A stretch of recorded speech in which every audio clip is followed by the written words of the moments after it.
Night Lights Game of the Week is sponsored by Astound, Members Choice Credit Union, and Hillsborough Ford. Well, we wrap up the regular season of Friday Night Lights this week with our final Game of the Week matchup of the year. So, of course, we had to get a good one ready for you guys. A district rivalry that has a ton on the line this week. We'll be wrapping up the season where we started it this year at Trojan Stadium. West taking on Whitney, trying to claim a portion of the district title, and both teams sitting at 7-2, looking for bragging rights. The Wildcats enter this one on a 4-game win streak and a chance to clinch the district title outright. A win secures the crown, but a loss would mean sharing it with West and Grandview. For head coach David Haynes, he says this rivalry game is all about those bragging rights, but his team is already focusing on that playoff state of mind.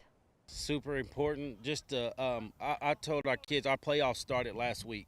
Last week we were playing for a clinch of the district championship.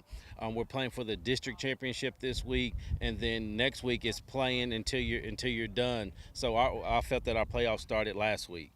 Now West enters this one coming off of a loss to Grandview, their first district loss of the season. The Trojans have already locked in a playoff spot, but a win on Friday, of course, would share part of that district title with them. Something that would mean a lot to this senior class. The 16 seniors on this team helped turn the program around after a 5-5 season last year when West missed the playoffs for the first time in years. Head coach David Woodard says that this group's leadership has been the foundation towards their success.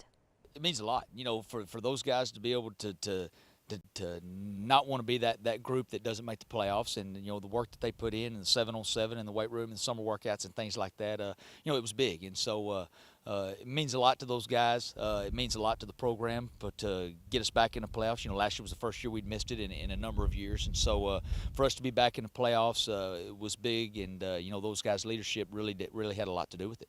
Now, if you want to see more about this week's Game of the Week matchup, you can head to the KCEN 6+ app right now as Ethan Love and I broke it all down for you. Plus, you can hear more from both head coaches about this rivalry game and the district finale. That's going to do it for sports. We'll be right back.